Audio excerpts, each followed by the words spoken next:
luego ustedes puedan revisar una y otra vez. Es que no Ya Profe, está ahí sé, ya grabando. parece que está grabando.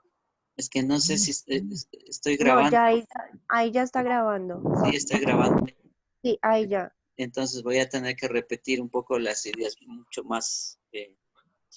Por eso les decía, yo estoy ya haciendo un resumen de la clase anterior que ya tuvimos y que de hecho está el video subido a su aula virtual. Deberían más bien repasar el video, revisar el video y para que ustedes vean lo que dije en la clase anterior. Entonces ya tenemos ese video. Por eso es que me interesa grabarles para que ustedes tengan la evidencia de que en realidad tenemos la clase y puedan repasar, porque la idea es repasar lo que ya se dice en clases también. Bueno, entonces estaba con que,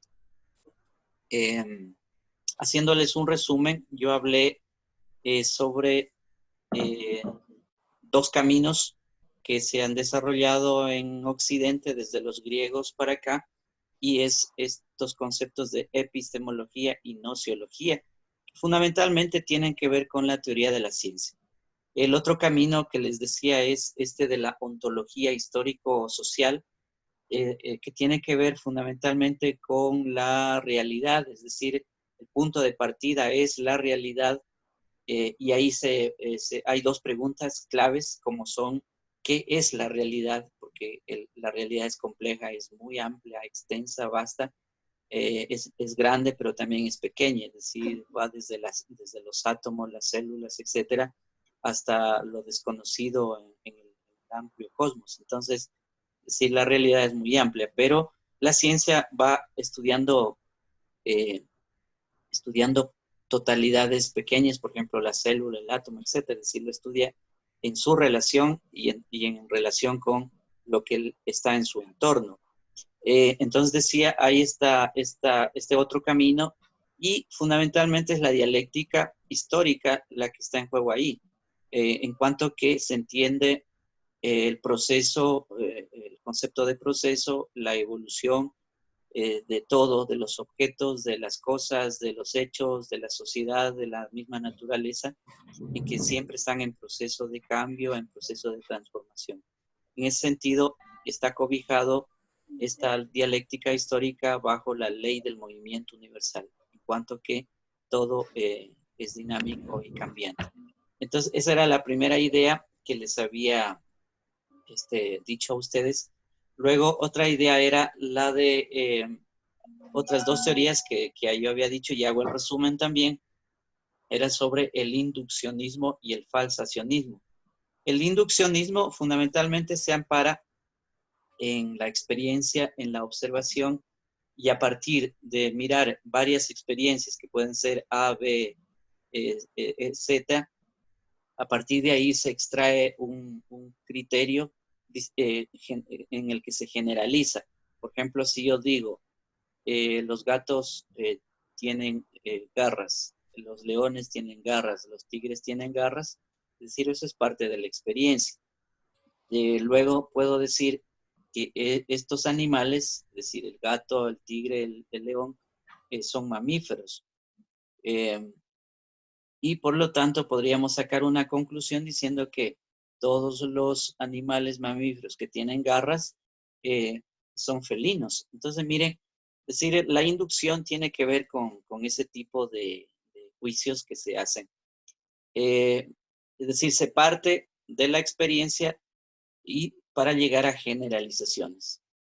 El otro punto era el falsacionismo que decíamos sobre todo de Karl Popper, que era el autor que había topado yo ahí. Y el falsacionismo es básicamente el falsear una hipótesis que se cree que es la correcta y para tratar de demostrarla desde otra perspectiva. Por ejemplo, voy a poner un caso muy simple, además probablemente no tan científico, pero que puede ayudarnos a entender lo que sucede. Por ejemplo, si un medio de comunicación ecuatoriano al gobierno o acusaba al gobierno de Rafael Correa de que había robado, miren, ahí hay una afirmación. Es decir, ahí hay una hipótesis de decir de que el gobierno había robado dineros públicos.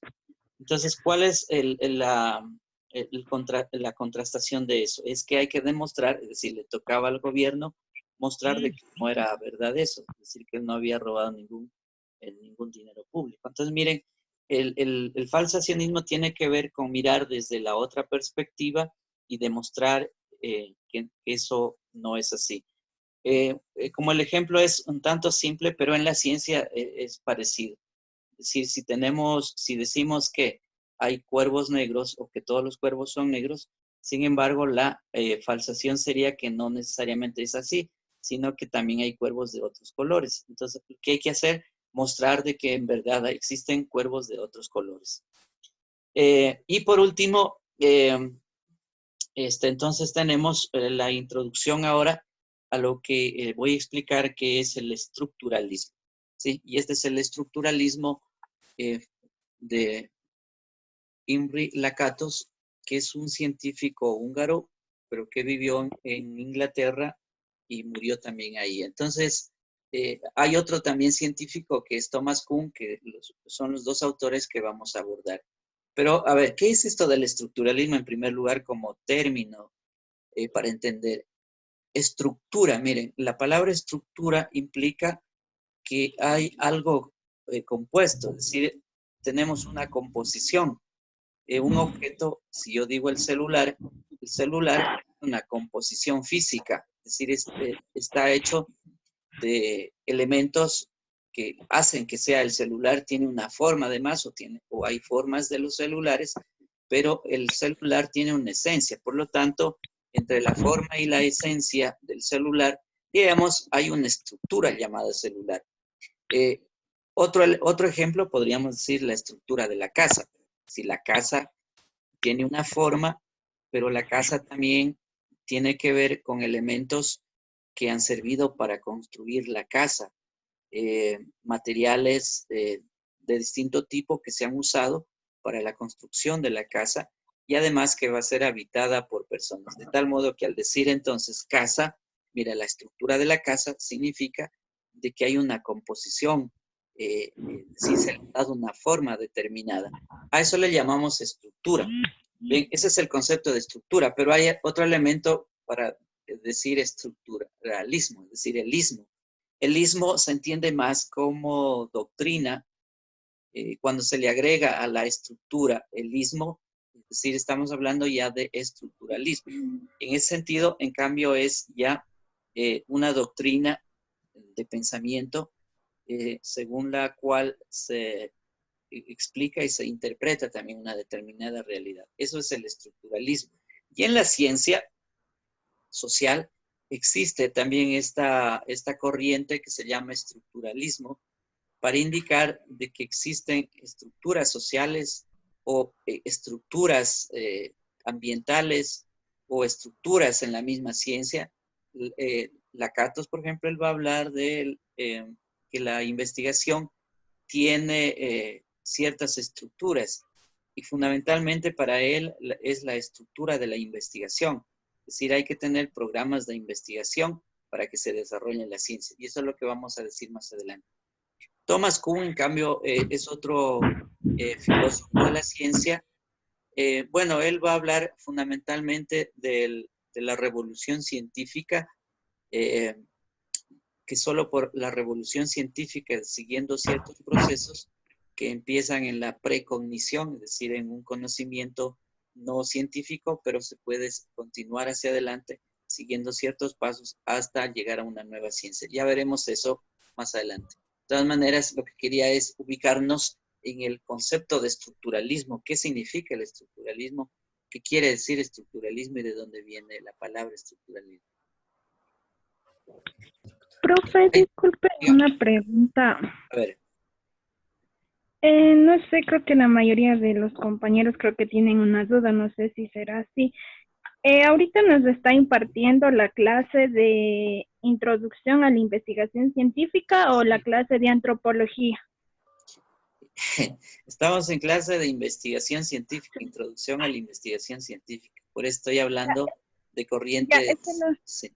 sí. Es que lo que pasa es que estamos confundidos porque la anterior clase que tuvimos con usted fue de antropología Sí. y recién hoy día sería la primera clase que tenemos de investigación.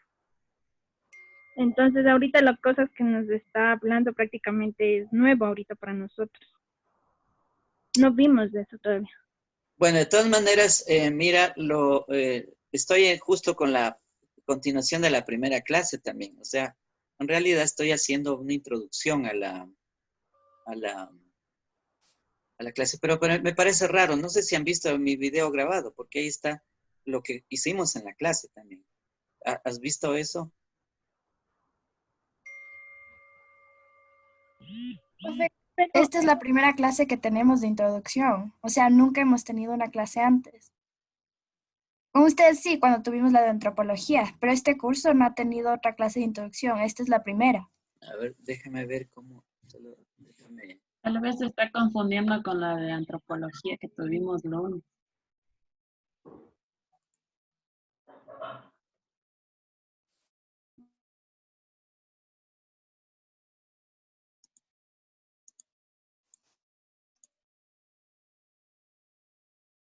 Ya me.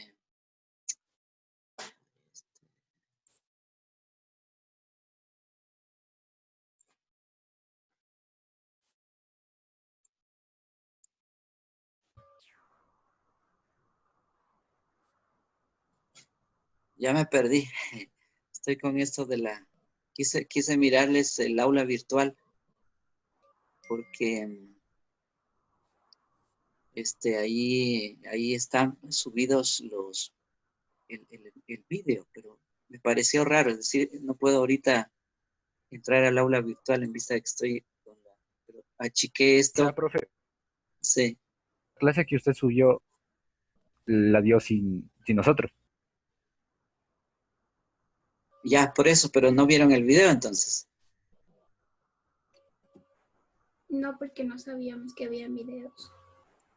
Claro, porque yo, eso te digo, yo estoy, tengo en mente que yo sí les hice, pero es que si no han entrado al aula virtual, yo no sé, pues o sea, ya, pero yo lo que hago es continuar también. Bueno, disculpe, lo que usted subió fue un audio, un audio explicando sobre usted y lo que vamos a ver en la clase. Pero los audios son parte de la clase para que ustedes puedan escucharlos, Ajá, sino que digo repasar. que esa podría haber sido la primera clase, porque de ahí no hemos tenido ninguna clase así con usted. Bueno, ya voy a verificar eso. Ahorita ya, entonces voy a empezar de nuevo, aunque ya dije, pues voy a continuar más bien con lo que estoy diciendo. Solo que Daniela, no logro verlos. Pero sí me están escuchando, ¿no es cierto? Sí, profe. Sí, profe. Ya. A ver, entonces. Voy a continuar un poco. Igual estoy haciendo la misma introducción, que es las corrientes epistemológicas y dándoles los autores. En todo caso, al finalizar esta presentación, voy a regresar a la primera parte, probablemente que no les he dado. Porque, a ver, entonces, el camino que debo seguir para explicarles en esta clase, si es que es la primera, es fundamentalmente lo que había dicho, es decir, presentar qué es la epistemología como ciencia y el otro elemento, el de la ontología en relación a la ciencia. El segundo elemento es presentar lo que era el induccionismo y también el falsacionismo. Y ahora estoy entonces para entrar a explicar o estoy explicando lo que es el estructuralismo de Lakatos. Sí, entonces, pero es la continuación, o sea, estamos todavía en la introducción de la materia y para seguir adelante. Ahora, lo otro es la discusión que ustedes también deben hacer en clase y eso ya vamos a volver a insistir porque si solo yo vengo a hablar y hablar y hablar y ustedes no dicen nada, pues miren, eso no está bien porque la participación de ustedes es fundamental también como fruto de la lectura que realizan también. A ver, entonces, voy a continuar con Imre Lakatos, que habla justamente sobre el estructuralismo en la ciencia. Bueno, él dice que hay que considerar las teorías como totalidades estructurales. A ver, me explico mejor esto de totalidades estructurales. En el sentido de que toda teoría es una totalidad. Es como decir, a ver, hago un paréntesis para hacerme entender qué es esto de la totalidad. Un libro que un autor escribe, miren, es una totalidad en sí mismo. Es decir, está dentro de un engranaje, está dentro de una urdimbre. El concepto de texto mismo, texto significa urdimbre, un tejido que le corresponde solo a eso. Entonces ahí hay una totalidad. Otro ejemplo que uno podría entender como totalidad es, por ejemplo, una célula. Una célula que tiene su composición, tiene su membrana, sus núcleos, etcétera, pero a la vez estas células están conectadas con otras células. Pero esa célula puede ser estudiada, y de hecho así es estudiada, en conexión con ella misma y fuera de ella misma. Entonces, mira, esa célula es una totalidad ligada a otras totalidades. Por último, diríamos, a ver, en términos más de sociedad, la sociedad es una totalidad también. Por eso es que no se puede estudiar la sociedad humana desligada de ella misma. Cuando en la ciencia se empieza a estudiar, como de hecho, por ejemplo, la ciencia desde el punto de vista de la epistemología y el positivismo, como también hoy, por ejemplo, los postmodernos, resulta que terminan dividiendo, segmentando la realidad y desligándola de ella misma. Entonces, ese es un problema ya de la ciencia, es decir, no se puede estudiar así la ciencia, sino que hay que estudiarla en sus totalidades. Entonces, mira, regreso a la idea que quería explicar. Cuando Lakatos está diciendo que las teorías son totalidades estructurales, significa que una teoría se explica por ella misma dentro de su totalidad, es decir, dentro de su manera en cómo ha sido pensada, en cómo ha sido estructurada. En ese sentido se entiende este concepto de totalidades estructurales. Otra idea es que el desarrollo de la ciencia se produce si se estructuran, dice Lakatos, programas de investigación. Los programas de investigación son importantes, según el autor, porque permiten el desarrollo de la ciencia y permiten ir dejando atrás otras teorías que, bueno, son menos importantes, aunque siguen teniendo vigencia también. Además, una teoría cuando ya ha perdido su utilidad, pues se descarta y se plantean nuevas hipótesis. Una hipótesis siempre va a ser un enunciado, va a ser una conjetura, una opinión que parte desde la experiencia misma para ser verificada o para ser comprobada también o mostrada. En ese sentido se entiende una hipótesis. Entonces, miren, lo que Lakatos está hablando es que la ciencia avanza a través de programas de investigación. Hago un paréntesis aquí para actualizar esto en cuanto ya a las universidades. Miren, las universidades, sobre todo ecuatorianas, latinoamericanas, pero las ecuatorianas deberían establecer programas de investigación y a partir de los programas de investigación se estructuran, se establecen las carreras, se establecen las facultades, las escuelas para que avance el conocimiento.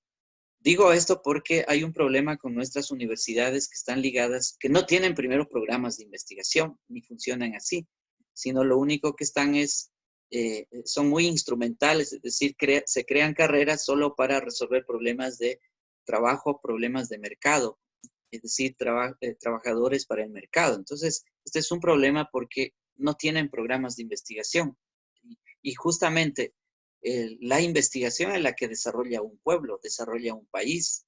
Se requieren entonces de que las universidades desarrollen la investigación y hay que apostar por la investigación. El Estado o los estados deben destinar mucho dinero. Eso pasa a través de los presupuestos de los dineros para aportes de todos los procesos educativos y entre esos la investigación en la universidad.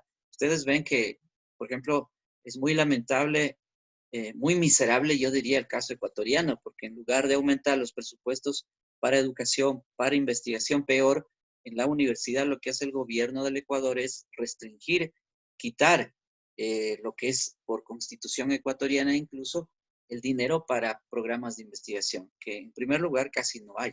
Entonces, miren, solo decía eso un poco haciendo una crítica también, porque me parece que es muy importante lo que dice la Catos en cuanto a que la ciencia se desarrolla en base a programas de investigación. Bueno, digo esto para ustedes para que vayan considerando porque eso hay que solicitarlo, hay que exigirlo a las autoridades también ecuatorianas de que apoyen con los presupuestos porque son inversiones que hace el Estado para educación y no al revés. Si no se trata de quitarle, de restringirle en vista de que dicen que hay que pagar deuda. Los programas de investigación, según la Catos, tienen aquí dos elementos importantes, según él. Él habla de la heurística negativa y de la heurística positiva. A ver, heurística, la palabra heurística básicamente significa búsqueda. En la ciencia existe la búsqueda. Se trata de que la investigación incursiona, realiza un proceso de búsqueda permanente, ¿sí? Entonces, en ese sentido se entiende la heurística. A ver, veamos elementos de la heurística negativa. Fundamentalmente, la Catos habla de dos elementos de la heurística negativa, es decir, de esta búsqueda. Dice, hay un núcleo central, si ustedes se fijan en la figura, que está en color entre amarillo claro, ahí a eso le llama el núcleo central. Y después dice, hay otro núcleo mucho más amplio, que es el cinturón protector, que termina protegiendo al núcleo central. ¿Pero qué entiende él por esto? Bueno, para él, núcleo central, dice, es la base a partir de la cual se desarrolla un programa. Es decir, hay un núcleo de investigación programado. Se vuelve infalsable, dice, por la decisión metodológica de los protagonistas, es decir, podríamos llamar el cuerpo de cientistas, el cuerpo de profesores científicos que están en la base y que ellos crean el método o plantean el método y las metodologías que se van a utilizar para la creación de teorías. En ese sentido, el núcleo central también vendría a ser las leyes básicas del programa. Es decir, hay todo un conjunto de propuestas teóricas y metodológicas que se realizan dentro del programa de investigación. Por lo tanto, miren, y voy a hacer otro paréntesis aquí, porque esto nos sirve de cómo las universidades también se estructuran. Sobre todo hablo de las nuestras porque son las que tienen muchas deficiencias en ese sentido para el desarrollo de la ciencia. Me refiero fundamentalmente que no se estructuran programas de investigación, no hay incluso un sustento legal para eso y tampoco los profesores de cierta forma están preparados aún, a excepción, digamos, de casos también, para abordar el tema de la ciencia. Es decir, nuestras preparaciones generalmente son muy instrumentales, como ya les dije, es decir, funcionales. Es decir, el profesor que enseña es muy instrumental también en ese sentido. Entonces necesitamos formaciones más de científicos en las universidades para tener cientistas en todos los ámbitos de la ciencia. Bueno, ¿qué es el cinturón protector? Se entiende como el medio para proteger el núcleo. En otras palabras, diríamos, son un conjunto de hipótesis auxiliares, ¿sí?, que defienden al núcleo. Diríamos, a ver, que el cinturón protector fundamentalmente en la ciencia vienen a ser el respaldo de otras hipótesis. Ya les dije que eran las hipótesis. Las hipótesis, a ver, recalco la concepción, es que son conjeturas, son afirmaciones, son proposiciones que se hacen para ser demostradas, para ser probadas y comprobadas. Y una vez que han sido probadas, pues se dice es ya una teoría. Entonces, en este sentido, como hipótesis auxiliares significa que son hipótesis menores, pero que están apoyando al núcleo central. Entonces, la heurística negativa fundamentalmente tiene que ver con el núcleo central, que es un conjunto de hipótesis básicas, y el cinturón protector, que vienen a ser hipótesis auxiliares, pero que apoyan al núcleo central. Catos dice, la ciencia avanza a medida que se elaboran mejores programas de investigación. Bueno, entonces ahí ya podemos entender mejor lo que dije antes, la necesidad de los programas de investigación. Los méritos de los programas de investigación se deben juzgar por la medida en que progresan o degeneran. A ver, estas dos palabras son importantes. Mientras más avanza la ciencia, es decir, hay un progreso y cada vez es más complejo eso. Pero lo anterior ayuda para que siga progresando la ciencia. Es decir, cuando se plantea un problema de investigación, hay muchos lados que tiene ese problema. Hay muchos otros problemitas que están relacionados con el problema central. Hay también preguntas que aparecen de investigación. Y en la investigación generalmente se toman dos preguntas y mejor es hacerlo con una sola pregunta. Pero imagínense, quedan otras preguntas ahí pendientes que deben ser desarrolladas. Entonces, los programas de investigación y los planteamientos de los problemas de investigación siempre van a tener otras partes que pueden ser investigadas y que deben continuar investigándose.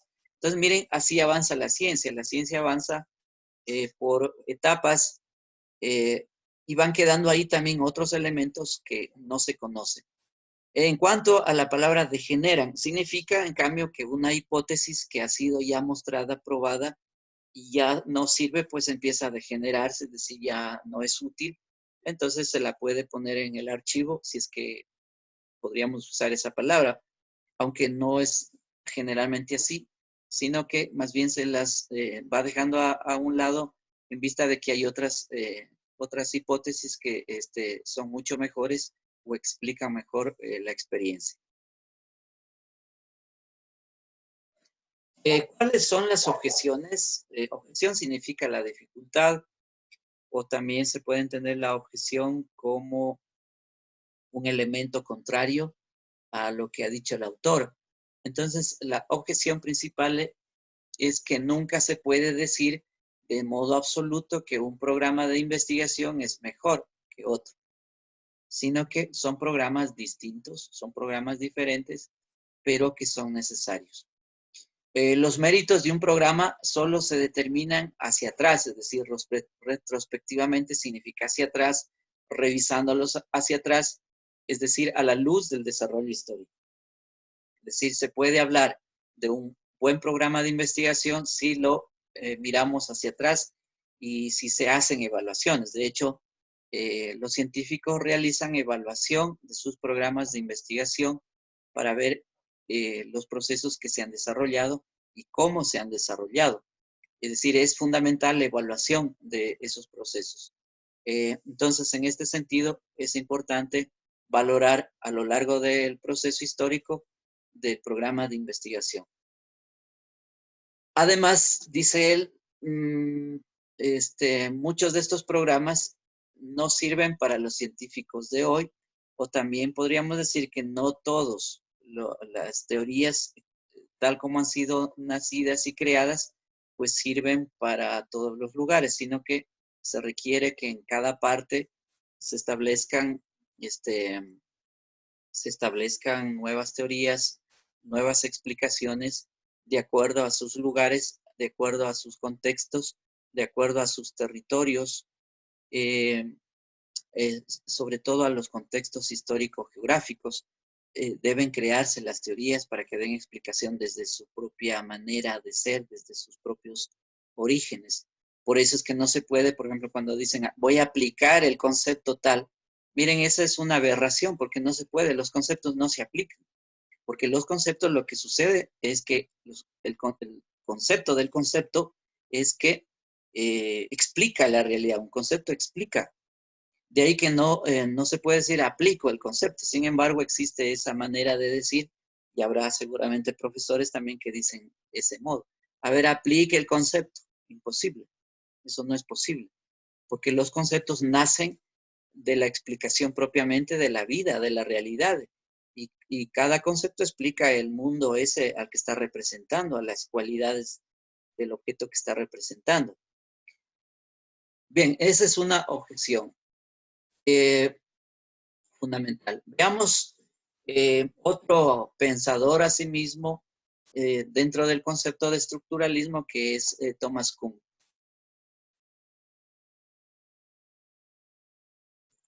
Thomas Kuhn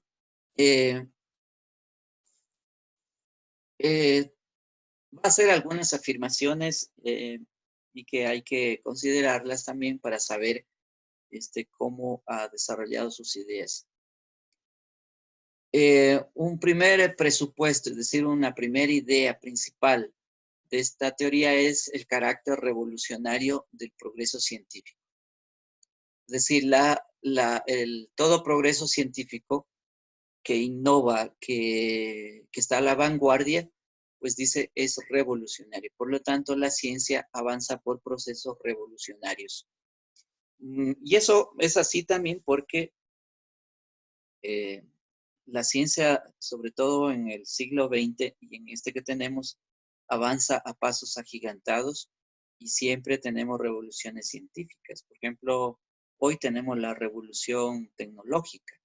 Mira, la tecnología nos está modificando en los últimos 50 años lo que en siglos y milenios de años el ser humano no se había modificado. Y eso es fundamentalmente por el carácter revolucionario de la ciencia. Es decir, la ciencia va modificando tremendamente los comportamientos humanos, va cambiando los paradigmas mentales, es decir, las concepciones que tenemos del mundo, de la sociedad. Es decir, en todo el mundo está cambiando rápidamente la mentalidad de las personas en vista del carácter revolucionario de la ciencia. Entonces, él tiene razón, Kuhn, en cuanto que hay un carácter revolucionario de la ciencia propiamente. También el importante papel que desempeñan las características sociológicas de las comunidades científicas. Este autor acuña un término importante que son las comunidades científicas. ¿Qué quiero decir con esto? Que la ciencia avanza no por la persona sola que hace ciencia, no, sino que existen grupos de personas, por ejemplo, cuerpos de profesores, cuerpos de científicos que forman comunidades, a eso se llama comunidad científica, y que están discutiendo y que están debatiendo, porque nada está determinado por sí mismo, sino que se requiere de la discusión, de procesos de investigación y de explicación de esos resultados de investigación. Por lo tanto, existen comunidades de científicos y en las universidades existen cuerpos de profesores que también están discutiendo sobre eso. De tal manera que las comunidades científicas son muy importantes para el avance de la ciencia. Y para Kuhn, pues las comunidades científicas son importantes. Bueno, aquí voy a presentar a continuación una serie de procesos de cómo dice Kuhn avanza la ciencia, es decir, cuál es el progreso de la ciencia. Primero, en una primera fase dice hay una presciencia. Hablar de presciencia significa de que aún no hay un conocimiento certero. Por ejemplo, lo de la vida cotidiana, lo que piensa la gente cotidianamente, se puede decir que está dentro de la presciencia. Es decir, no es un conocimiento aún certero, no hay certeza de eso, sino que, es decir, está dentro de un ámbito muy cotidiano. Por ejemplo, voy a poner un ejemplo de presciencia. Todos nosotros manejamos el dinero para compras, para depositarlo en el banco, para intercambios comerciales, el dinero para, qué sé yo, vender también. Miren, y la gente dice, bueno, el dinero me sirve para intercambiar, para comprar y vender. Bueno, y esa es la opinión. Y el dinero, dicen, es importante en la vida y se acabó.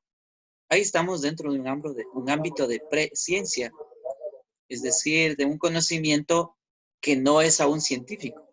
Pero de ahí se puede pasar, del ejemplo del dinero que digo, se puede pasar ya al conocimiento auténtico del dinero, que sería ya la ciencia. Es decir, el científico empieza a preguntarse por qué del dinero, cuál es la esencia del dinero, para qué el dinero, cuál es la estructura en la sociedad que maneja el dinero. Entonces, mira, el científico empieza a preguntarse y contesta esas preguntas. Es decir, cuando empieza a encontrar que el dinero está en la base de la sociedad, que el dinero es el que comanda el mundo, que el dinero está ligado al capital, al lucro, a la plusvalía, a las relaciones comerciales. Y en la sociedad de hoy, en el mundo actual, está ligado fundamentalmente a lo que se llama el sistema del capital. Miren, el científico está ya dando una explicación sobre eso. Entonces ahí estamos dentro del campo de la ciencia ya social. Pero también la ciencia, dice Kuhn, es decir, entra en crisis. La crisis, generalmente, crisis se entiende como el paso transitorio de un momento difícil a otro momento mucho mejor o distinto del anterior. Crisis significa también crecimiento. En la ciencia, entonces, la crisis significa de que ante la ciencia normal, entre comillas, pues existen otros elementos que no necesariamente son o han sido demostrados en la ciencia normal. Bueno, entonces, dice Kuhn, pasamos a la crisis y de la crisis van a aparecer otros elementos que conllevan hacia la revolución de la ciencia. A ver, si tomamos el caso de la tecnología, diríamos que antes de la revolución tecnológica de esta era que tenemos, que empieza fundamentalmente en los años 60, 70 para acá, del siglo anterior, había tecnología, pero era una tecnología mucho más simple, menos compleja. Por ejemplo, las máquinas, o por ejemplo, la computadora mismo cuando nace en los años 1940 en los Estados Unidos. Es una máquina súper grande que es del tamaño de un cuarto de dormir. Y cuando la prendían a la computadora resulta que temblaba el piso y luego el consumo energético era muy grande. Miren, así era la primera computadora. Pero después resulta que la computadora, miren, ahora tenemos minis computadoras y las de bolsillo, etcétera. O sea, cómo avanzó la tecnología en ese sentido. Pero ha habido unas crisis en la ciencia, tanto de la tecnología, porque también se han ligado, por ejemplo, la tecnología a la biogenética, es decir, a la elaboración de instrumentos para el uso de la vida del cuerpo humano, ampliación, por ejemplo, de, qué sé yo, de la vida a través de los marcapasos, con ese instrumento que ayuda al corazón o reemplaza también al corazón, etcétera. Entonces, decir, hay la revolución tecnológica que ha ido incursionando en ese sentido, pero no termina. Más bien yo diría que eso va creciendo y el futuro de la humanidad justamente está determinada por la revolución tecnológica y por la revolución de la ciencia. Por eso es muy importante la ciencia. Esto, a ver, aquí voy a hacer un paréntesis también para meditar nosotros los ecuatorianos. ¿Hasta qué punto desarrollamos la ciencia? cómo nos educamos para la ciencia, qué educación de la ciencia hay, nuestros programas de educación que vienen desde abajo, desde los prebásicos, a lo largo de todos los procesos de educación, escuela, colegio y la universidad, ¿nos educan para la ciencia o para qué nos están educando? O más bien nos instruyen solo para el trabajo, etcétera. Mira, son una serie de preguntas que nos hace pensar, porque la revolución científica es uno de los elementos que está previsto hacia adelante, al futuro. Entonces, bueno, eso es para pensar. Y a partir de esta revolución de la ciencia aparecen nuevas formas de ciencia, nuevos elementos de la ciencia y que caducan también a su vez. Y otra vez empieza el ciclo de volver a pensar la ciencia otra vez. Ya, entonces en ese sentido se habla de este progreso de la ciencia. La desorganizada, diversa actividad que precede a la formación de una ciencia estructurada. Es lo que dice o afirma Kuhn. En realidad, estamos hablando que empezamos desde un momento de desorganización de la ciencia que tiene que ver con la vida cotidiana y luego se organiza el conocimiento a través de métodos para hablar luego de una ciencia que ya está estructurada. ¿Qué es lo que queremos hacer nosotros? Iniciar a trabajar en investigación de procesos que son desarticulados, que están desorganizados en la vida. Por eso es que vamos al campo o vamos al laboratorio a ver cómo está eso y a organizar eso y darle forma. Entonces ahí estamos ya estructurando ese conocimiento, explicando el conocimiento y así estamos hablando de ciencia estructurada. También, otra afirmación en ese proceso de la ciencia de Kuhn, dice, hay un acuerdo de la comunidad científica en lo fundamental. Es decir, se ponen de acuerdo, hay códigos que se ponen entre ellos mismos para poder trabajar. Es la ciencia madura regida, dice, por un solo paradigma. Es decir, hay acuerdos fundamentalmente, así como es el lenguaje, en el lenguaje que hablamos todos los días, que en nuestro caso es el castellano, está hecho de códigos. Es decir, ahí hay un acuerdo a los que dentro de la sociedad de habla hispana hemos acordado para podernos entender. Lo mismo pasa en la ciencia. En la ciencia hay códigos para hablar un mismo lenguaje.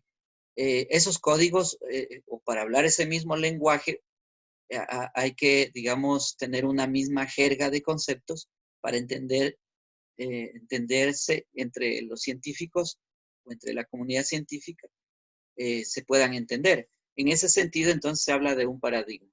El paradigma, el concepto de Kuhn que utiliza es fundamentalmente que el paradigma es una concepción amplia, extensa de la sociedad o de la ciencia o del universo o de la economía o de la sociología, etc. Es decir, ese es un paradigma, es una concepción. También diríamos que el paradigma se escapa a una definición precisa, por eso no hay definiciones, pero lo que yo les acabo de decir también lo dice Kuhn, se puede entender como una concepción amplia de la vida y de la misma sociedad.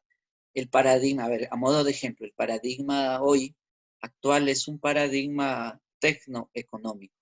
¿Sí? Ese es el paradigma en el cual estamos viviendo como sociedad. Pero dice también es posible distinguir sus componentes. Hay leyes claramente establecidas, hay maneras normales de aplicar las leyes fundamentales a diversas situaciones. Miren, aquí aparece un concepto que tal vez no sea tan fácil de entenderlo, pero en la ciencia, sea natural como en las ciencias sociales, siempre hay leyes de la naturaleza o leyes también sociales. En el caso de las ciencias sociales, las leyes son tendenciales. Por ejemplo, voy a hablar una ley en ciencias sociales, la ley de la acumulación del capital.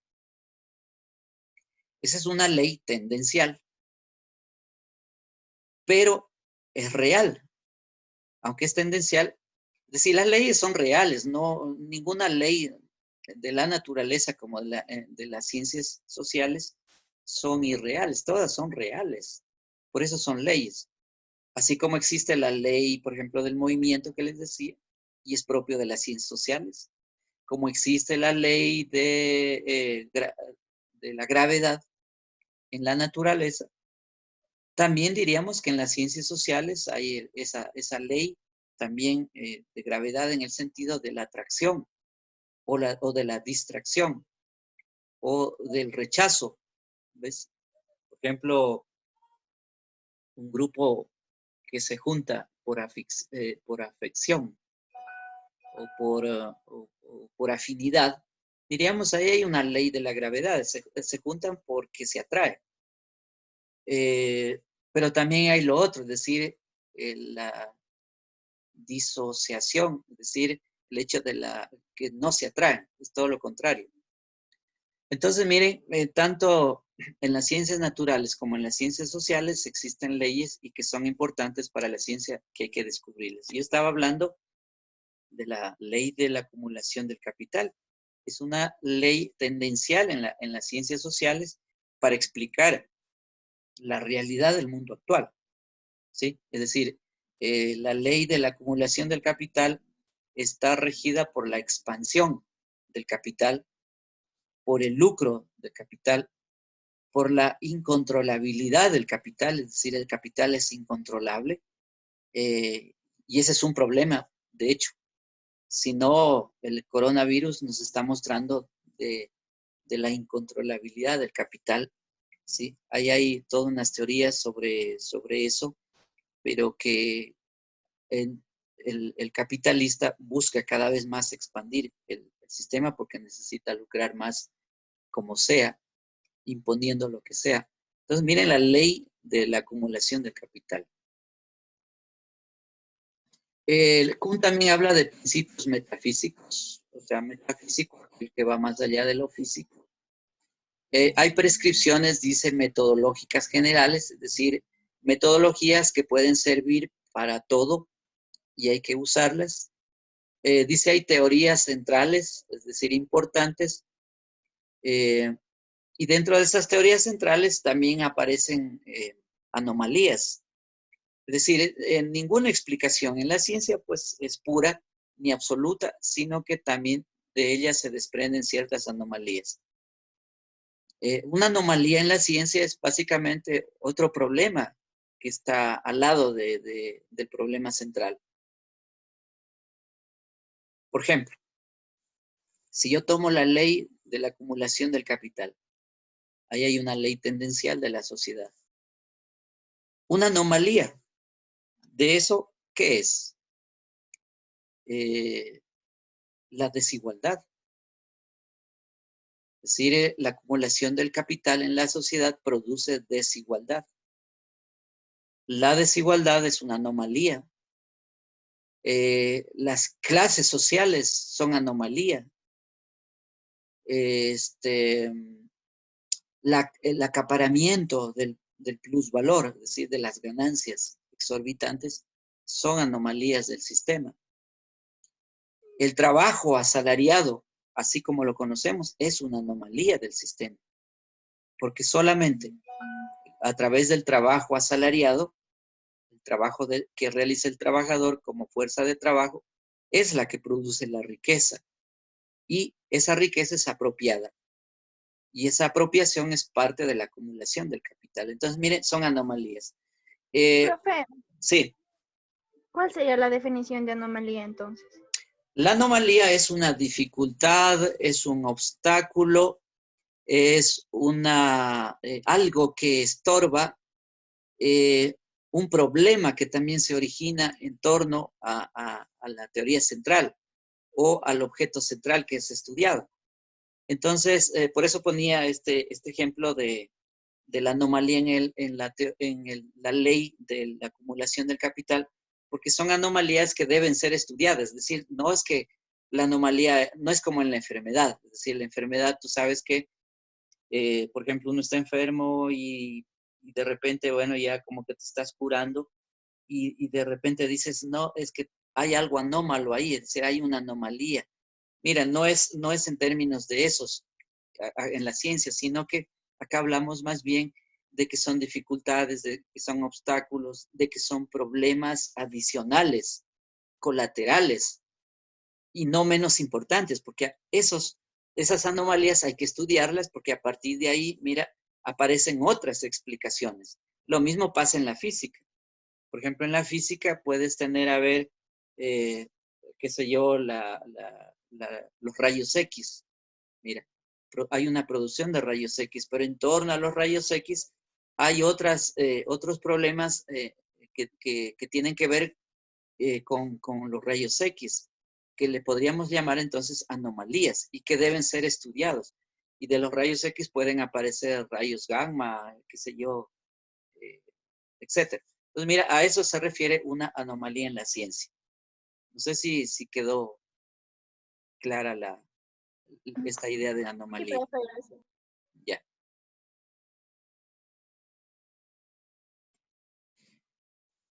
Mira, ahí para continuar con la explicación de anomalía, mire, en lo que dice Kuhn, dice, las anomalías afectan a los propios fundamentos del paradigma. O sea, son efectos colaterales que están relacionados con el problema central o con la teoría central o con la hipótesis central. Porque a partir de ahí se van a originar otras explicaciones. Las anomalías son importantes con relación a alguna necesidad social apremiante. Por ejemplo, lo que yo decía en relación a la ley de la acumulación del capital, mira, decía, hay anomalías ahí que son estudiadas por los autores. Hay estudios que se están haciendo. Por ejemplo, Thomas Piketty, por darte un ejemplo, sacó un libro muy voluminoso en estos últimos tiempos y se llama La desigualdad. ¿Ves? Es decir, él está tratando de explicar esa anomalía de la sociedad. La cantidad de tiempo en que la anomalía resiste a ser eliminada es importante. El número de anomalías crece y aparece otro paradigma que puede ser rival, es decir, rival en el sentido no de enemigo, sino de que puede contrastar también esa realidad o puede contribuir también a la explicación de una anomalía anterior.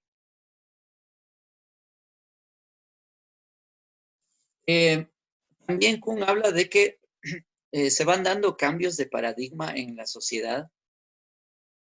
Si se entiende el paradigma, como yo les decía, como concepción amplia de la realidad, los paradigmas van cambiando también con el tiempo. A ver, voy a poner ejemplos de paradigma en la sociedad, cómo han venido cambiando. Miren, hacia el siglo XVI teníamos el paradigma feudal, el feudalismo. Era un paradigma porque las sociedades en Europa se movían básicamente en la relación que había entre el monarca o el rey, que era el señor feudal que controlaba grandes territorios, y luego dentro de esa relación también los súbditos, los siervos, que eran parte de ese paradigma feudal. Entonces, miren, ahí hay un paradigma. Ese paradigma empieza a cambiar a partir ya del siglo XVI con el mercantilismo, es decir, con el capitalismo mercantil. Mira, y eso ha ido cambiando. Al siglo XVIII el capitalismo avanza y tenemos un nuevo paradigma como es el capitalismo industrial. Mira, hacia fines del siglo XX y ahora el XXI, el capitalismo también ha ido cambiando y estamos hablando de un capitalismo cognitivo, es decir, básicamente basado en las tecnologías de la información y de la comunicación. Es decir, es un paradigma tecnológico o lo que les dije antes, tecnoeconómico. Entonces, mira cómo el paradigma ha ido evolucionando. Y en ese estamos en este momento, en un paradigma tecnoeconómico. Entonces, es para reforzar la idea de paradigma. Dicho cambio, dice Kuhn, es comparado a una conversión religiosa. Es decir, se cambia de paradigma. No existe argumento alguno puramente lógico que demuestre la superioridad de un paradigma sobre otro. Dice, las teorías son inconmensurables, es decir, no se las puede medir, eso es inconmensurables. Y hay varios factores de orden psicológico, sociológico, político o económico que actúan en la toma de decisiones. Es decir, si hablamos de la sociedad como un todo, como el todo, sencillamente todos estos elementos sociológicos, políticos, económicos, hay que considerarlos a la hora de explicar el paradigma en el cual estamos viviendo y las tomas de decisiones que se hacen ahí. Hasta aquí, a ver, ¿alguna pregunta de Thomas Kuhn?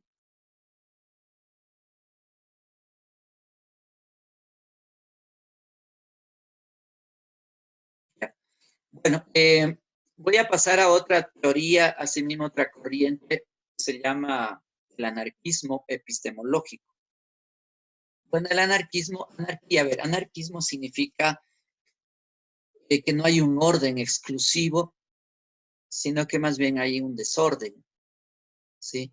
Es decir, no hay un jefe que ordene eso, sino que la realidad es que está hecha sin jefes, es decir, está en desorden. Por lo tanto, en ese desorden se desarrolla el conocimiento. Entonces, uno de los representantes de esta figura epistemológica es Paul Feyerabend, un filósofo de la ciencia también se lo llama.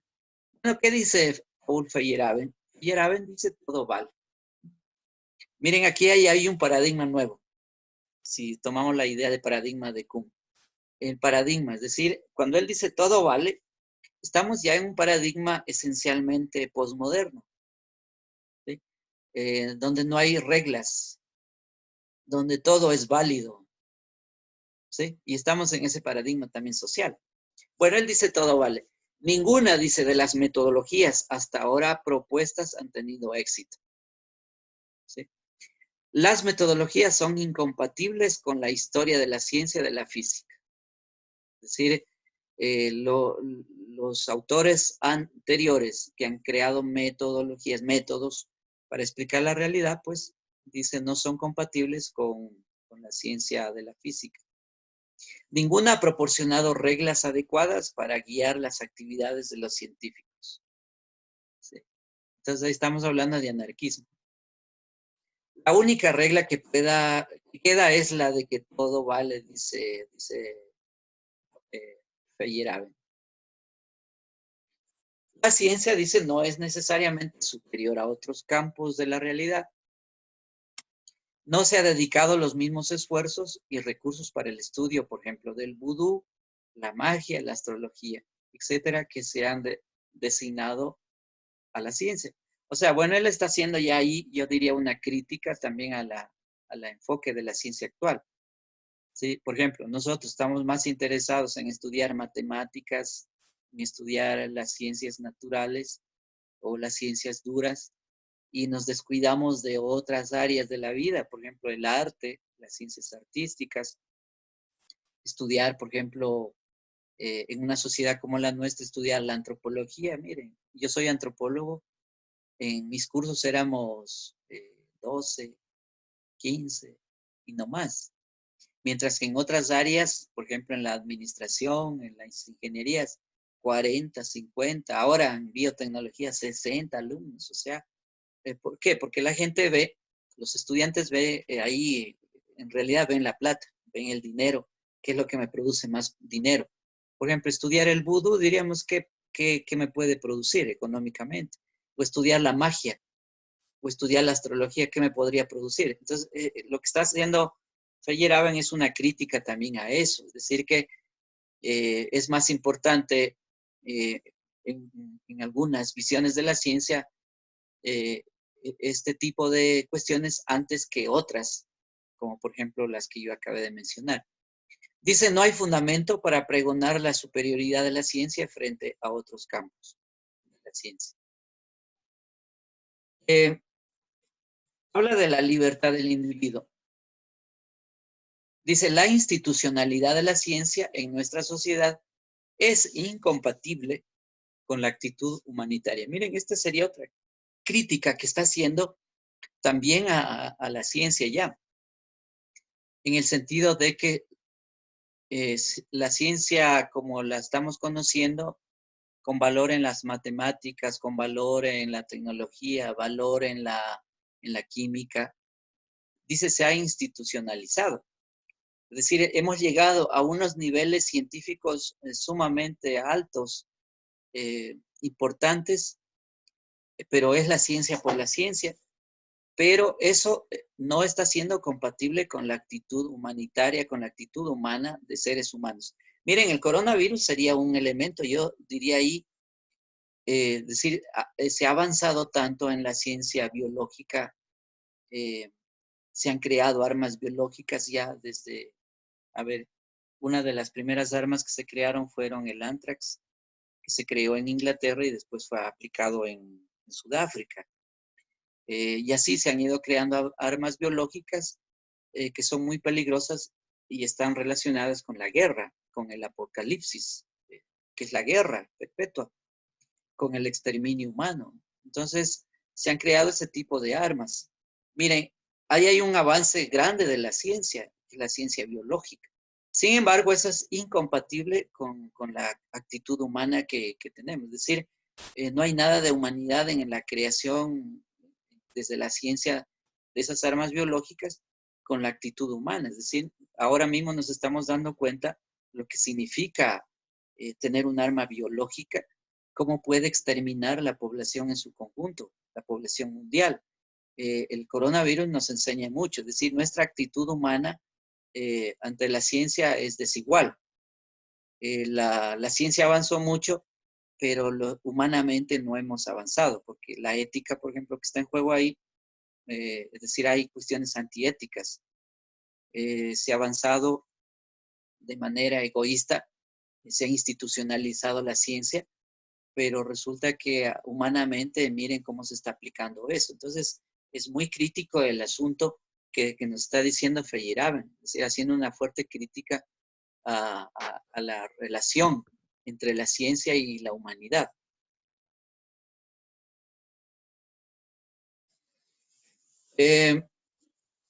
Vamos a ir terminando ya esta presentación y con lo que dice el autor también, Feyerabend, sobre el anarquismo epistemológico. Él dice, mire, así, mientras que un americano puede escoger ahora la religión que más le guste, no se le permite todavía exigir que su hijo estudie magia en lugar de ciencia en la escuela.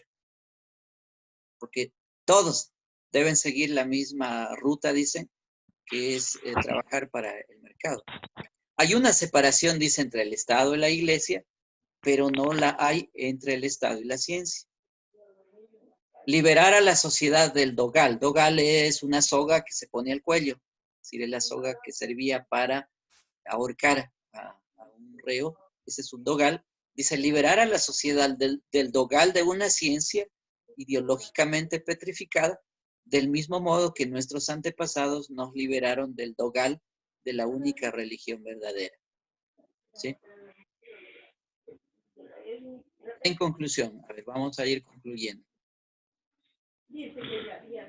Dice, en general se puede hablar de que no hay consenso entre los epistemólogos ni entre los cientistas en general sobre la respuesta planteada al inicio de esta presentación. ¿Qué es esta cosa llamada ciencia? Bueno, es una pregunta. Algunos dicen no lo sabemos. Nosotros, en cambio, decimos, y me incluyo yo, decimos sí sabemos. Lo que pasa es que sabemos con limitaciones por aprender. Pero que el mundo, la realidad es cognoscible, es decir, se puede conocer. De hecho, se conoce. Lo que pasa es que el pensamiento humano no puede abarcar todo. Por eso es que hay que avanzar estudiando procesos de totalidad de la realidad.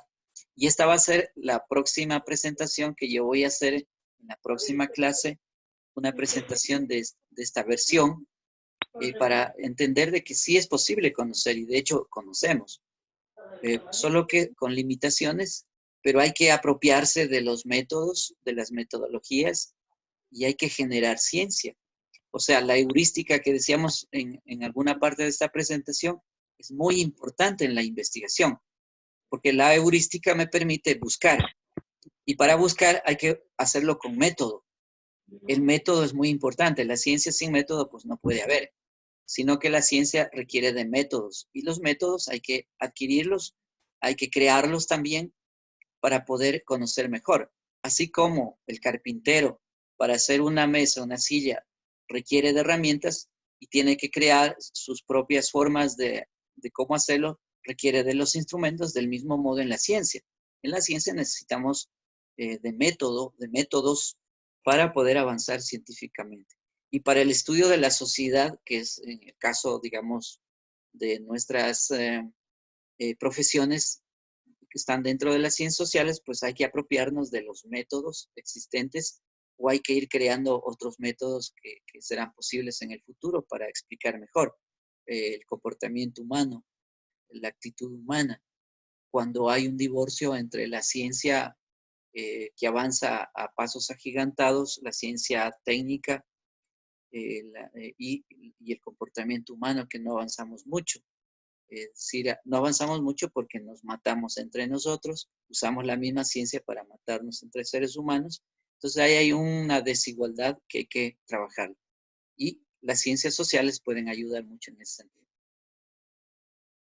Bien. Esos jóvenes, a ver, ¿alguna pregunta, alguna cuestión que ustedes tengan? ¿Qué dicen, jóvenes? A ver, hablen ustedes. Una pregunta sobre el deber. Ya. ¿Fecha de entrega la puede modificar o queda ahí? ¿Por qué?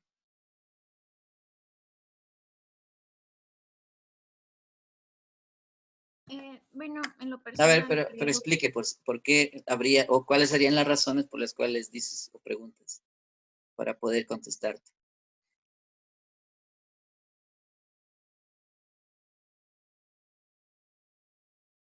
Perdón, profe, no le escuché, se entrecortó. Sí, te decía, tú dices si se puede modificar, pero no hay razones, o sea, no me dices una razón. Entonces yo decía, ¿por qué? Si me puedes decir las razones por las cuales se podría modificar o no. ¿Nos podría explicar, o sea, de qué va el deber? A ver, chuta, ahorita no tengo abierta el aula, pero a ver, déjame ver a ver si es que puedo. ¿Te acuerdas vos cuál es la tarea ahí? Porque es que no tengo ahorita, no puedo abrirla, porque yo estoy en otra casa también, entonces no estoy en mi casa, pero no tengo aquí en manos papeles como para decir cuál era exactamente la tarea. Porque Profe, dígame. buenos días. Lo que pasa es que en la clase anterior que tuvimos con usted de antropología, o sea, nosotros hablamos con usted y usted nos cambió la fecha de entrega del deber. Entonces usted dijo que para este deber también le hagamos de acuerdo para poder, cambiarnos la fecha de entrega. Ah, ya entendí. Listo. Claro, mira, no habría, solo que como a mí me gusta que ustedes participen y siempre argumenten, hablen, digan, entonces para podernos entender, porque si solo yo hago monólogo, mira, no sé lo que ustedes estén pensando, no hay comunicación en realidad ahí. Por eso es que le hice la pregunta del por qué, porque deberían haber razones. Bueno, la que tú dices es una razón, de hecho.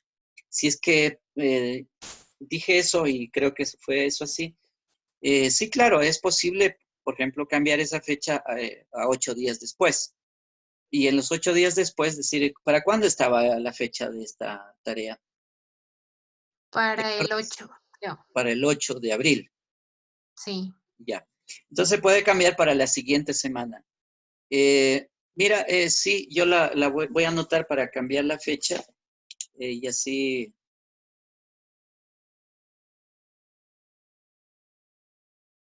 Ya. Yo la voy a cambiar esta fecha. Ya. Y profe, también será que nos puede explicar, o sea, es que sí es un poquito confuso en cuestión en qué tenemos que basarnos como, porque usted nos mandó un documento en el que teníamos que basarnos en la matriz 2, algo así, para poder hacer el deber. Entonces es un poquito confuso. Bueno, al menos a mi criterio, entonces, o sea, sí quisiera quisiera que me explique para Ya. poder hacer bien el deber. ¿Tienes ahí la matriz 2 abierta? Es que yo no puedo abrir ahorita porque se me cierra el sistema. Tengo esa dificultad. No, ¿Tienes ahí la matriz 2? estoy teniendo problemas con el internet. Ajá. Para ver cuál es la matriz 2 y qué dice la matriz 2. Déjame ver si puedo abrir. A ver. ¿O algún compañero que le pueda compartir la información? Profe. A ver, ya, listo, miren, estoy aquí, ya pude abrir. Vamos a ver la matriz 2 que dice.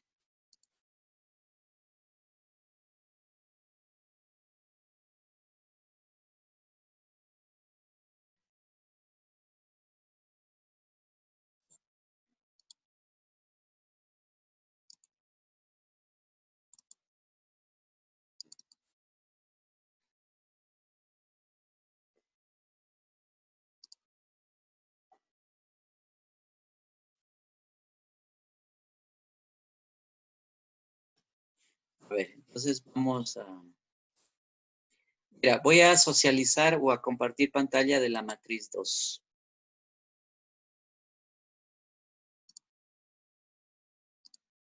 Ya. ¿Están viendo ahí? Sí, profe. Ya.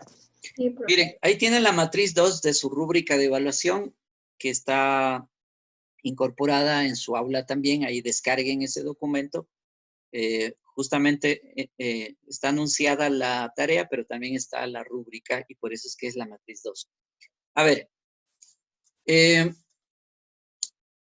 la rúbrica siempre se entiende como una herramienta de planificación para detallar los criterios que se deben seguir tanto para la elaboración como para la evaluación de una determinada tarea. Así se entiende una rúbrica. Entonces, esta rúbrica de evaluación, que yo la llamo también matriz 2, es la tarea que ustedes deben realizar y que está incorporada en su aula virtual. Entonces, voy a explicar qué es esta matriz 2. Miren ahí un título dice evaluación de reporte de lectura. En realidad, la tarea que sería un reporte de lectura. Sí. ¿Qué comprende el reporte de lectura? Fundamentalmente comprende el análisis, es decir, hay que aplicar análisis, hay que analizar. Segundo, dice síntesis, o sea, sintetizar. Una vez que uno analiza algo, ¿qué es analizar? Analizar significa descomponer, significa dividir, separar, eso es analizar. Por ejemplo, si yo tomo un texto, para entenderlo debo separarlo, debo subrayarlo, dividirlo, debo decir, ir separando cada una de las ideas para poder entender qué es lo que está diciendo el autor. Entonces, ahí hago un análisis. Estoy separando el texto, dividiéndolo al texto en partes pequeñas para ir comprendiendo lo que está diciendo el autor. Ese es un análisis. La síntesis, en cambio, es todo lo contrario. Lo contrario es que una vez que uno realiza un análisis, una separación, una división para entender, lo que hace es juntar. O sea, junto en pocas palabras lo que se ha analizado. Entonces, la síntesis, diríamos, es la capacidad que tiene una persona, un estudiante, para lograr unos resultados finales, es decir, ha entendido y dice lo que entendió, las ideas fundamentales.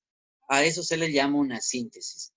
Y el otro elemento que está puesto en la matriz es el comentario de textos académicos. Un comentario siempre es un punto de vista de uno, es un punto de vista del estudiante para emitir su juicio de valor sobre lo que ha leído.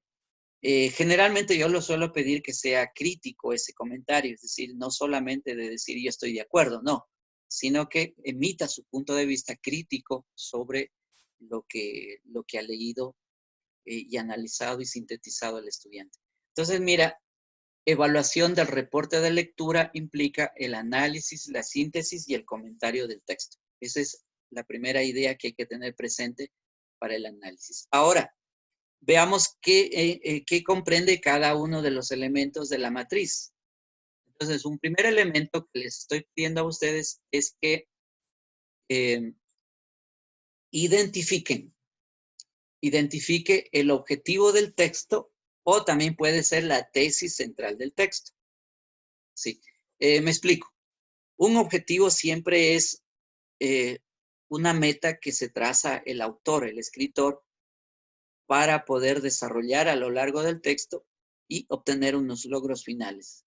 En otras palabras, diríamos que el autor se plantea un objetivo que va a demostrar a través de su escritura y dice, bueno, he logrado lo que me propuse al inicio, que era mi objetivo. Así se entiende un objetivo. Siempre un libro o un artículo, como es el que yo les he puesto a ustedes, pues siempre tiene su objetivo o tendrá su objetivo. Otro elemento, en caso de que no exista un objetivo, los autores también se establecen metas, es decir, perdón, ideas centrales. ¿Qué le llamamos aquí? Tesis central del texto. O sea, lo que hay que hacer es identificar la tesis central del autor que establece, o sea, la idea principal, la idea fundamental, el mensaje fundamental, o si quieren, la hipótesis central, ¿ves? Para usar una palabra que recién la vimos, pero es la idea central o fundamental que el autor escribe y sobre la cual va a levantar todo su escrito. Es decir, en torno a esa idea fundamental, el autor lo que hace es argumentar, busca información, busca datos y trata de argumentar para demostrar esa idea clave. Entonces, miren, a eso se llama tesis central. Profe, Sí.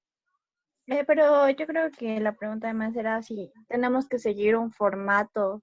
Por ejemplo, en antropología sociocultural nos mandó igual un reporte de lectura, pero él nos mandó un formato que tenemos que seguir a responder las preguntas y todo eso. Entonces, creo que se basa en eso.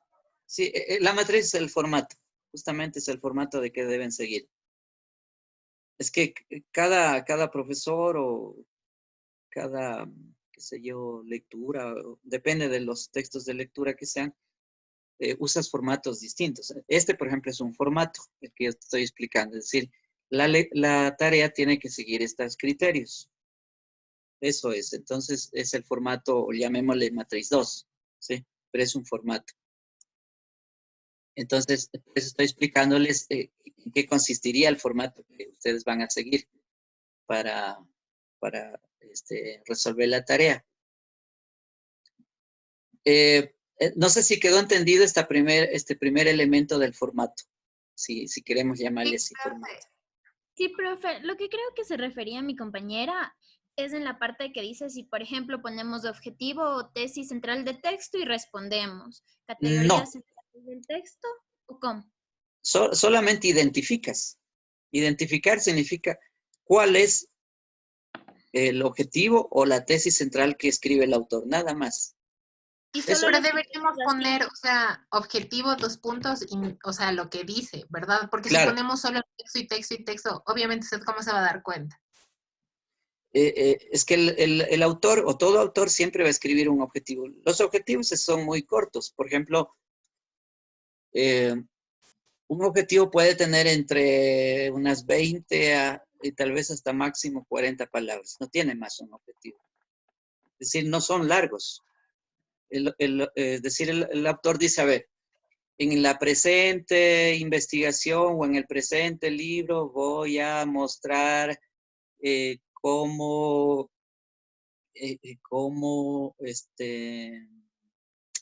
la epistemología se ha desarrollado a lo largo del siglo XX. Mira, sí, estoy suponiendo, no estoy, o sea, estoy inventando en este momento, pero mire, el objetivo es ese. Está diciendo, el autor dice, en este texto o en este artículo yo voy a mostrar, ¿ves? El verbo mostrar me está diciendo la acción que va a realizar el autor. Mostrar cómo se han desarrollado la epistemología durante el siglo XX. ¿Ves?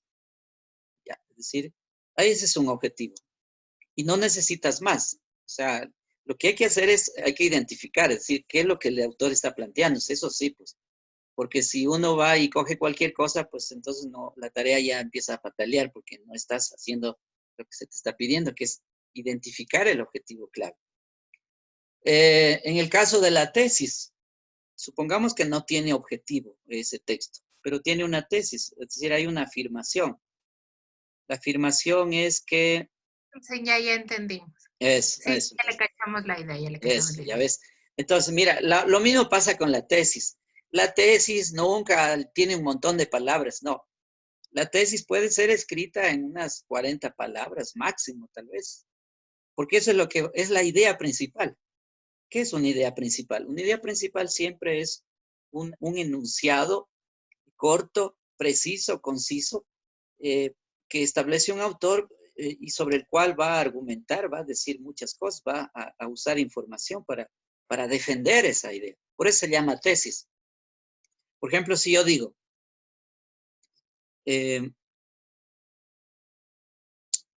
la Tierra gira alrededor del Sol. ¿Ves? Ahí hay una tesis. ¿Te das cuenta? Mira, ¿cuántas palabras hay ahí? La Tierra gira Hasta que digamos, solo ponemos tesis, 2 puntos y la tesis. Eso. Ah, ya. Sí, eso es lo que le estábamos, o sea, eso es lo que le estaba preguntando a mi compañero. Eso. Eso es todo, nada más. Pero sí me entendieron qué sería entonces. Sea sí, profe, sí. Ya, es eso. Ya. Porque meter más cosas, más palabras ahí, quiere decir que ya hay confusión o no entendieron, qué sé yo. Bueno, esa es una tesis. Segundo elemento de este cuadro, a ver.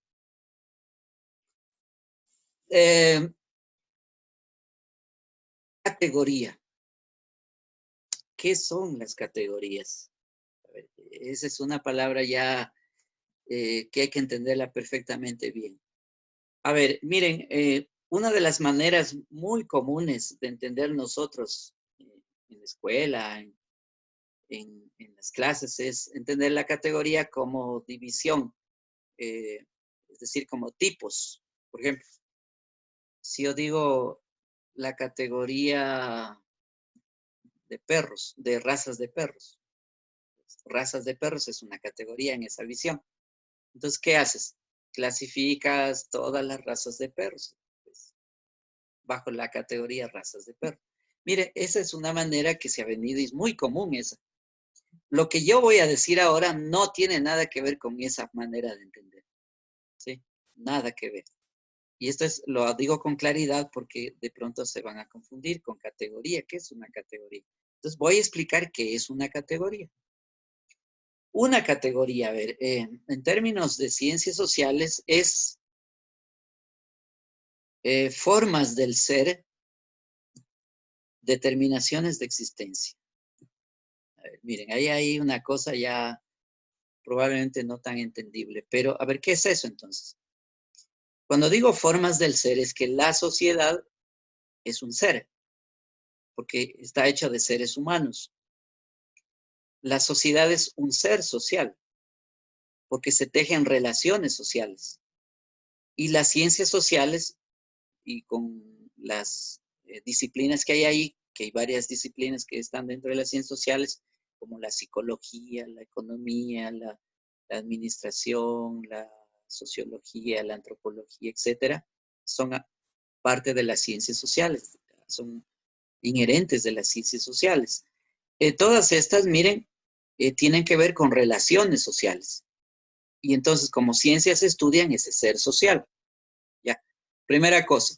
Entonces, cuando yo digo categorías, estamos hablando de que trabajamos y entendemos la realidad en el ámbito de las relaciones sociales, ya, de la sociedad. Entonces, para estudiar la sociedad, con alguna de las ciencias que dije, sencillamente tienes que trabajar con categorías, ¿sí? Hay, por ejemplo, la misma, esta idea de sociedad que digo es ya una categoría. Es una categoría social. Voy a explicarme con otro ejemplo. ¿Y qué es categoría? Para decir que las formas del ser de la sociedad, pues... Profe. Sí.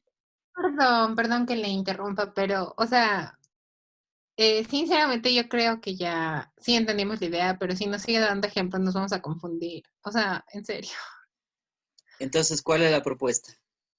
O sea, eso le digo. O sea, ya entendimos cómo tenemos que hacer la tarea. Ya, Entonces, o sea, solo era como poner tesis, 2 puntos y lo que consideramos que es la tesis. O sea, lo que ya, usted ya nos explicó. O sea, esa era la pregunta. Nada más. ya, pero yo estaba explicándoles el formato, porque ahora, si lo entienden al formato, pues bueno, no hay problema. Sí, profe, ya está claro, la verdad, para mí y para la Ya mayoría listo, de mis compañeros, pienso yo. Muchas gracias. ya listo. Entonces, Gracias, Liz. ya, Es que de repente nos vayamos a confundir y hagamos Muchas mal y gracias, después profe. se ya. enoje. Listo. De todas maneras, esa es la matriz 2 para la pregunta que me decían de cuál matriz y que explique la tarea, ¿no es cierto? Ya. Ajá. Entonces, lo que tienen que hacer ustedes es leer el texto, que es un texto corto, y luego ponerlo en esta matriz que yo les puse. Ahí hay O un sea, puntaje guiándonos en ese también. cuadro. Sí, hay que seguir el recuadro, claro. Pero Ya. sobre todo, a ver, me explico bien para que lo puedan hacer. Como es matriz, entonces ustedes sigan el criterio del primer casillero que está donde dice indicadores, ¿sí? Ahí hay un casillero en forma de columna donde dice indicadores. Sigan paso a paso cada uno de esos. Y luego en el siguiente casillero, a continuación de eh, donde dice identifica con absoluta claridad el objetivo o la tesis central, sigan todo ese casillero, porque este tiene un puntaje de 15 puntos.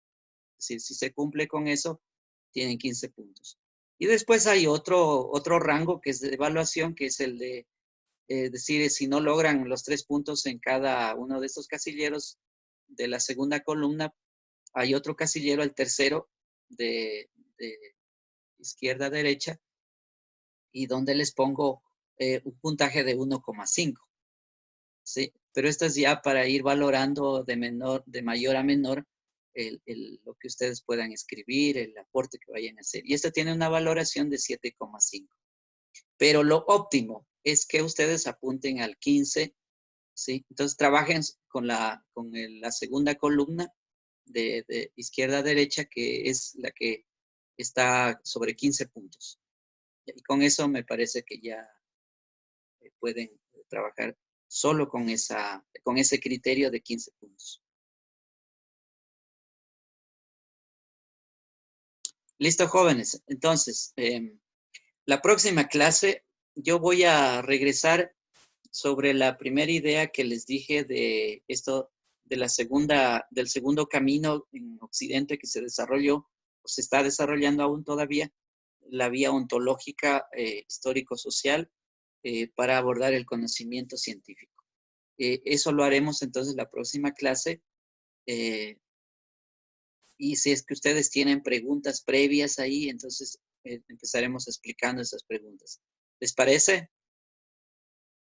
Sí, profe. Sí, profe. Ya, Sí, listo. profe, muchas gracias. Bueno, listo. Entonces vamos a ir terminando la clase. Les recomiendo que lean el texto, escriban en un cuaderno, tengan un cuaderno de apuntes, vayan sacando las ideas principales del texto, porque en la clase es importante que ustedes aporten, que ustedes digan, es esa la discusión, porque si solo va del profesor a ustedes, miren, ya sé lo que está pasando ahí. O sea, el estudiante ni me pondrá atención, estará haciendo otra cosa, y bueno, y así por el estilo. Y no hay participación, y nuestros aprendizajes se vuelven también muy deficientes en ese sentido. En cambio, si ustedes aportan, dicen, critican, todo lo que quieran decir, porque para eso es el aula de clase, pues miren, el valor de la clase se vuelve muy importante. Entonces, les recomiendo que como producto de la lectura que vayan haciendo, pues aporten en la clase. Esos jóvenes. Bueno, entonces Esa es nos una veremos pregunta, en por la favor. próxima clase. ¿Qué dice? Una pregunta. Sí. Ya, ¿el documento lo tenemos que subir así en Word o convirtiéndole en PDF? Suban en Word porque yo les hago siempre observaciones, es decir, nunca mando un trabajo sin decir nada, sino que siempre pongo mis puntos de vista para que ustedes sepan también en dónde están las falencias de su trabajo. Entonces, escriban en Word o incorporen el documento en Word y no en PDF porque ahí sí no puedo hacer nada. Ya dicen gracias.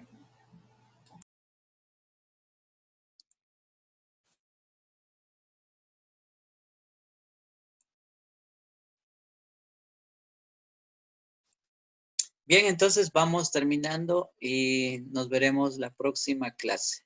Hasta pronto. Luego, Gracias, profe. profe. Nos cuida, profe. Chao, profe. Chao, nos vemos.